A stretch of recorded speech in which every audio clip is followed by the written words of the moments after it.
When Black Sabbath released their self-titled debut album on Friday the 13th in February 1970, the world of rock music changed forever. It wasn't just heavier than what came before. It was darker, more ominous, and utterly unique.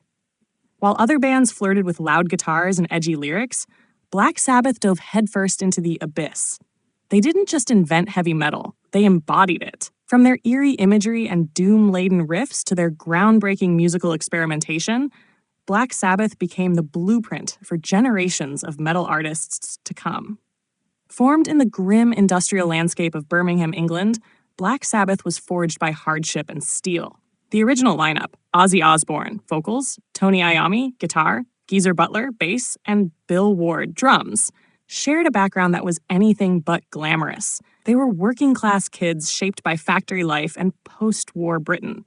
That bleak environment seeped into their music, turning everyday anxiety into art. Tony Iommi's guitar playing became the sonic foundation of heavy metal.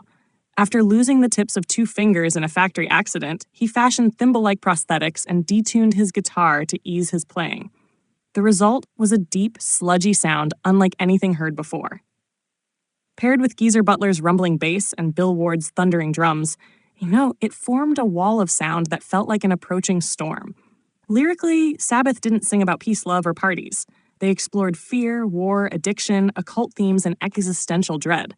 Songs like Black Sabbath, War Pigs, Iron Man, and Paranoid became anthems for a new era, music that confronted reality's dark corners rather than escaping them. Geezer Butler, the band's primary lyricist, infused their work with philosophical and often dystopian reflections on society, war, and humanity's failures. Ozzy Osbourne's vocals brought the perfect touch of hysteria and mystique to the mix. His unique voice, simultaneously raw and melodic, floated above the heaviness like a spectral presence. Ozzy didn't just sing the songs, he haunted them. His stage presence, complete with wide eyes and unpredictable movements, only deepened the band's eerie reputation. Their early albums, Black Sabbath 1970, Paranoid 1970, Master of Reality 1971, and Volume 4 1972, are now considered cornerstones of the metal genre. Paranoid in particular launched the band into the mainstream, with the title track and Iron Man becoming iconic. Despite critical pushback at the time, fans connected deeply with Sabbath's sound and vision. As metal began to branch out into various subgenres, Sabbath's influence remained central. Doom metal owes its very existence to Sabbath's slow, heavy sound. Stoner rock lifted their psychedelic grooves, thrash metal adopted their rebellion. Even black metal and death metal acts cite Sabbath as the originators of the genre's dark tone and thematic boldness. What set Sabbath apart wasn't just the volume, it was the atmosphere. No other band of the era captured that sense of looming dread with such finesse. They didn't try to shock for the sake of it. They wrote honest music about the fears people didn't want to face. In doing so, they created an emotional weight that resonated for decades. Throughout the 70s, the band continued to experiment with sound and production. Sabbath, Bloody Sabbath, 1973, introduced synthesizers and more complex arrangements.